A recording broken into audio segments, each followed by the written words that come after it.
Okay, so tell me if this sounds like you. You got a Sony camera that was recommended by maybe your filmmaker friend and you want to get some really cinematic images with it. And you go on YouTube and you start checking up videos on people saying, oh, these are my cinematic settings, these are my cinematic camera settings and all of that.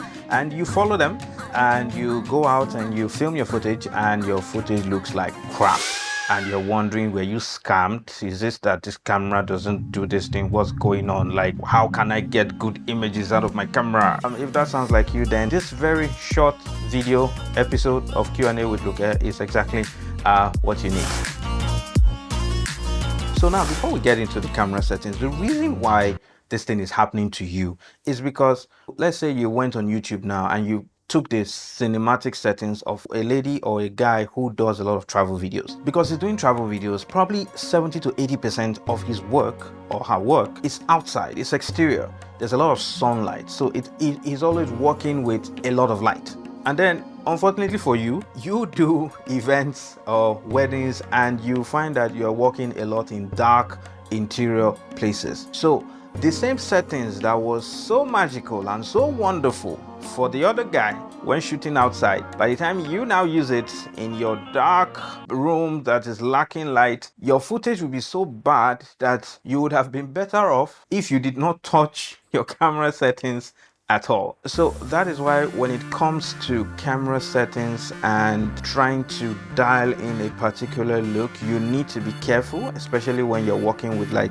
the Sony mirrorless cameras that only do 8-bit and all of that. So you have a limited room to how much you can push your image. So you really want to go for a neutral camera setting as opposed to dialing in a cinematic camera setting. All right, now that that's out of the way, I'm going to be sharing with you two main settings that you should always do if you're using a Sony mirrorless camera. Whether you're using a Sony A6000, whether you're using a Sony A7 III, whether you're using an A7S3, whether you're using A7R4 or ZVE1, or oh my god, there's so many cameras. Now, of course, not everybody would agree with me, but from a professional colorist point of view, these are the settings that you want to use, because with these settings, not only do you give your colorists a neutral base to which they can dial in whatever look they want, but in the event that you are now having to match your camera with another brand, with another camera brand, these settings will also give a very good starting base to be able to do that.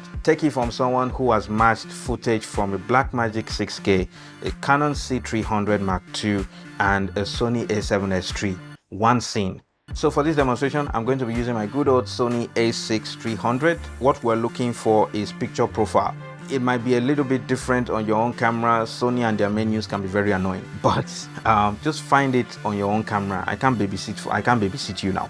Oh, by the way, sorry, in case you don't know, the dial, I shouldn't have to be telling you this, but just in case, the dial, you want to be dialing it to video. You don't want to be shooting on shutter priority and all those other things. Just stick to video. If you don't have video on your own camera, stick to manual. If you're on the A6300, under the first camera icon, you want to go to number 5, submenu number 5, and at the bottom is picture profile.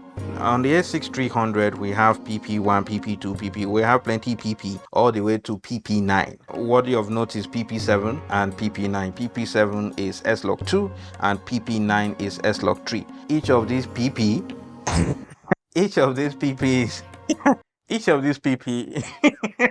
oh my god. EK is strength. EK is PP. Each of these PP is customizable, okay? It's not set in stone, but the default EP7 on the A6300 is S-Log3.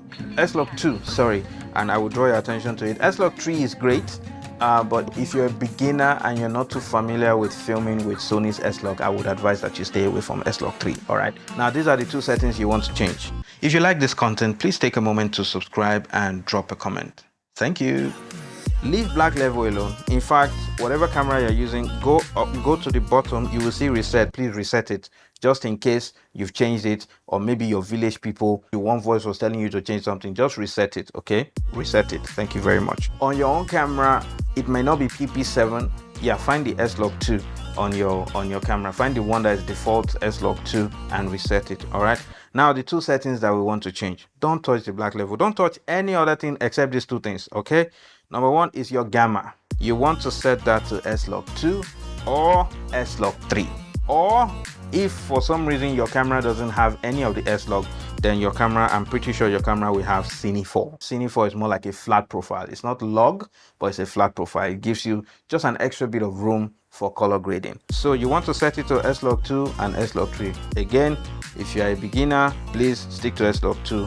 Run away from S-Log 3. Second setting, skip black gamma, skip knee, color mode. All right, color mode.